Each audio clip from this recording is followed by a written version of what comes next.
Buenos días. Today is jueves. Hoy es jueves, Thursday.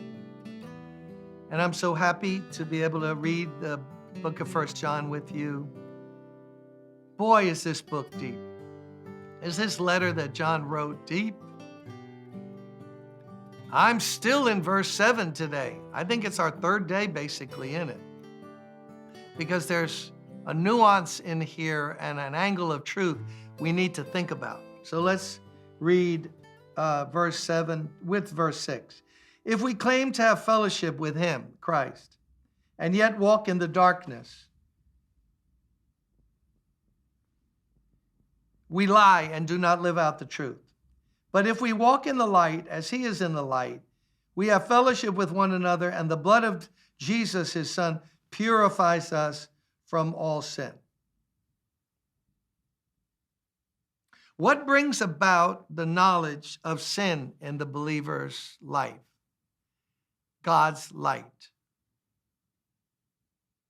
God's light shows us where we're not right. Oh, that rhymes. Can't go by what your friends say. And you can't judge yourself. You need to get this book open and wait before the Lord with an open, childlike heart. God, search me, O God, and know my heart today.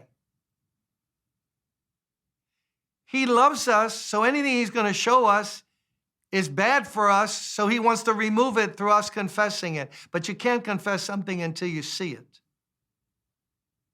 And a lot of us are living shoddy lives, carnal lives, because we don't let the light shine into our lives.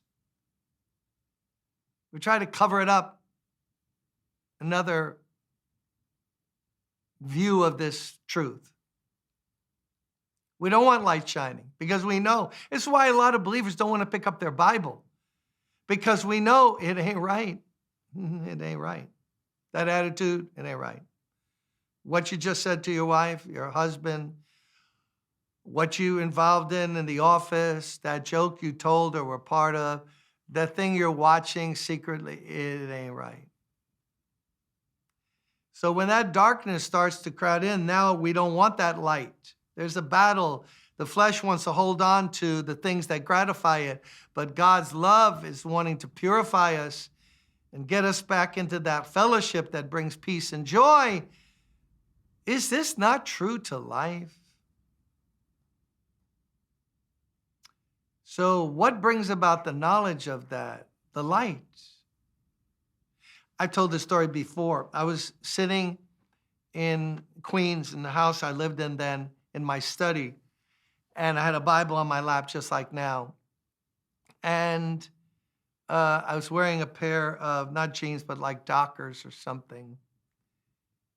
And the sunlight was shining in, the blinds were slanted away, the light was coming in, so the direct sunlight on a summer day was right on my knee and thigh here on my right leg.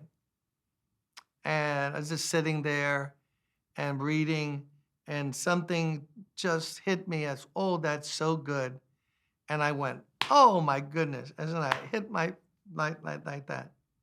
Suddenly, 7,486 pieces of dust, or spirogyra, or amoeba, or whatever, came off my pants that I was wearing, which had been washed and were folded, and I just put them on fresh that day.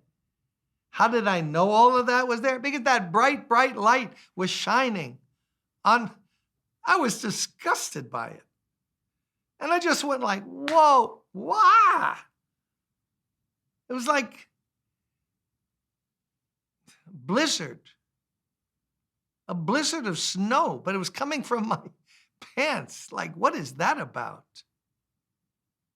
And then I realized it. That's why when we're proud and we're running from God, we don't like to be around church, the Bible, meetings. Why? Because it's going to be, that's wrong. That light will shine. This stops us not only from cleansing from God and makes for a wall between us in terms of fellowship.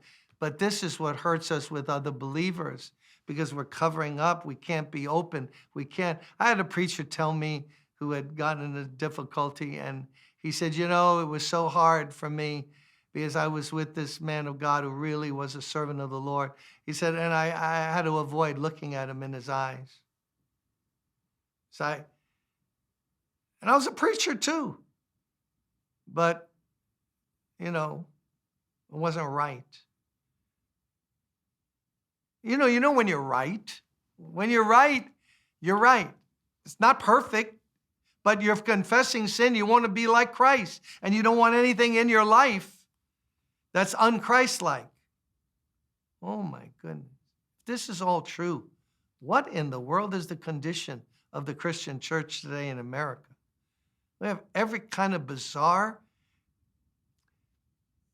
The polls show, Barna's polling of Christians say that people go to church on Sunday don't live different than people who don't go to church, for the most part. Very little life difference. But they're supposed to be walking in the light. The other one's supposed to be in the darkness.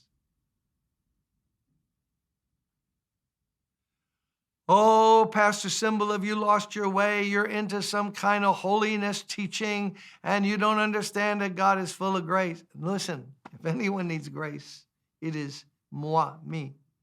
But what do these verses mean? If we walk in the light, we have fellowship with one another, and the blood of Jesus cleanses us. So who do you think would want to stop coming into the light? Satan, prince of darkness. How does he do it? He would first of all try to cause unbelief. No, that's not true. That's not true. You do what you feel is right. If that makes you happy, you do it. I know, but someone said, God says, no, that's their view. That's the way they see it. That's their truth. But you have your truth. There's only one truth. Or a cynicism that it is what it is, and I'm fine the way I am, and I'm resistant to change, and I can't get all hung up with this stuff.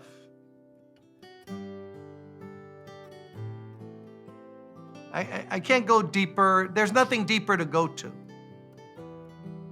I don't want to hear all these songs to be like Jesus and all of that. It is what it is. I go to church. Just back off, please. Step out. Step off, please.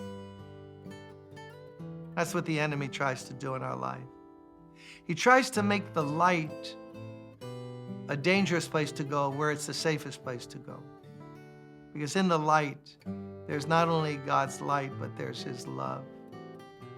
But how can he help us if we're clinging to the darkness that he died to save us from?